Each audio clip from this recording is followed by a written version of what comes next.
হযরত মুহাম্মদ সাল্লাল্লাহু আলাইহি সাল্লাম বলেছেন, রোজা ঢাল স্বরূপ, যা মানুষকে জাহান্নামের আগুন থেকে রক্ষা করে। বুখারী 1894, মুসলিম 1151। তিনি আরও বলেন, যে ব্যক্তি আল্লাহর জন্য একদিন রোজা রাখবে, আল্লাহ তার চেহারা জাহান্নাম থেকে 70 বছরের দূরত্বে সরিয়ে দেবেন। বুখারী 2840, মুসলিম 1153। রমাদান কারিম। সবার রমজান কেমন যাচ্ছে? রমজান মাস কিন্তু নারীর জন্য অনেক গুরুত্বপূর্ণ একটি মাস। এই মাসে কিন্তু খুব একটা বেশি কাজকর্ম করতে হয় না ঘরের, মানে হচ্ছে সকালবেলা উঠে আপনাকে চিন্তা করতে হবে না যে আমি এখন নাস্তা বানাবো বা বাসার সবাই কি খাবে। যেহেতু এই মাসে কোনো প্রকার অতিরিক্ত কাজকর্ম নেই, সো সকালবেলায় কিন্তু অনেক সুন্দর একটা পড়াশোনা হয়ে যায়।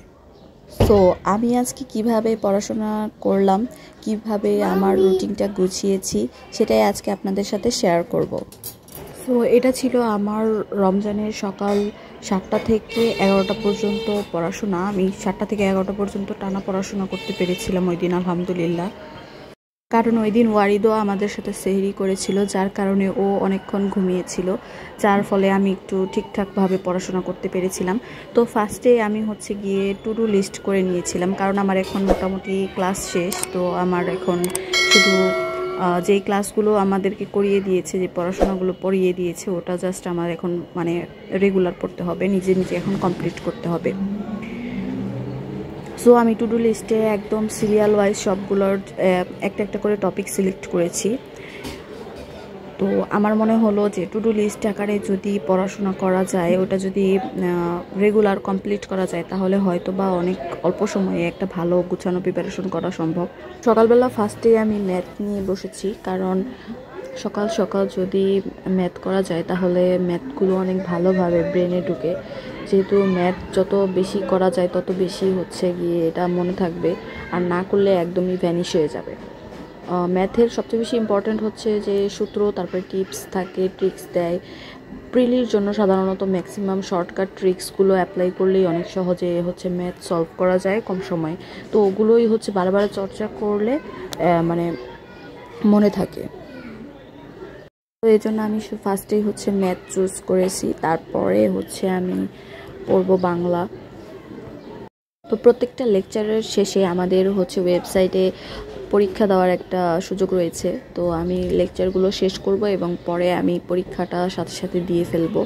এতে করে আমি বুঝতে পারবো যে আমার কি পরিমাণ মানে কতটুকু আমি পড়েছি, আর কিভাবে আমি মানে কতটুকু আমার কোন জায়গায় সমস্যা রয়েছে, এগুলো আমি খুব ভালোভাবেই হচ্ছে ফাইন্ড আউট করতে পারবো।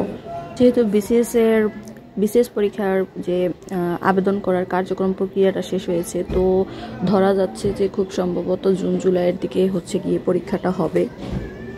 আর এবার হচ্ছে গিয়ে চাকরি প্রত্যাশীদের জন্য অনেক বেশি সুখবর, কারণ হয়তো বা পরীক্ষাটা অনেক বেশি ফেয়ার হবে।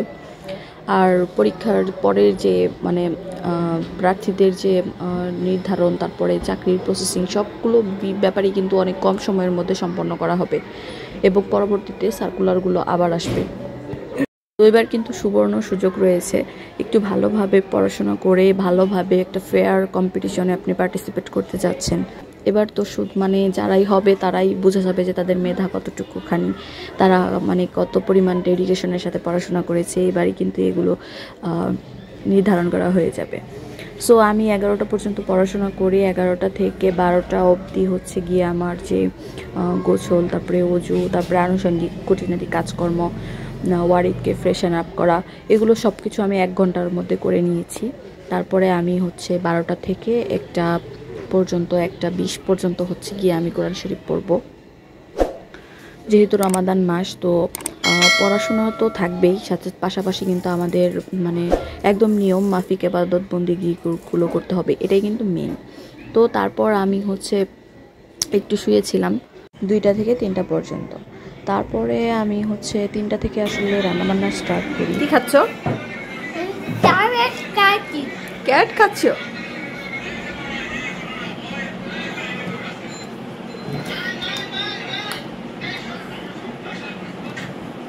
ক্যারেট ভালো লাগে?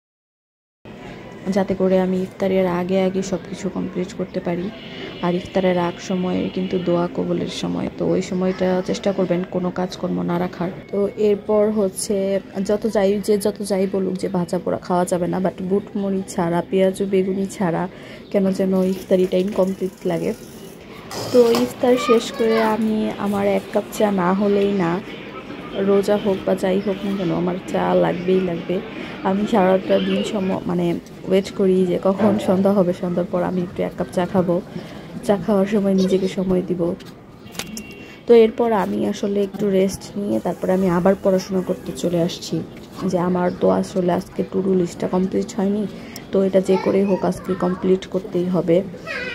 তো এরপরে আমি সন্ধ্যাবেলা সব কিছু শেষ করে তারপরে আমি হচ্ছে 7:30 থেকে 9টা অবধি পড়াশোনা স্টার্ট করি।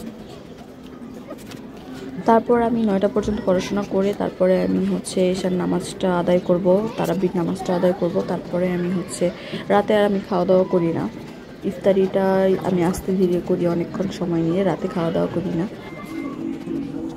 তো এইভাবে আজকে আমার 6 ঘন্টা স্টাডি সেশন কমপ্লিট করেছি এবং আমার টু ডু লিস্টটাও কমপ্লিট হয়ে গিয়েছে।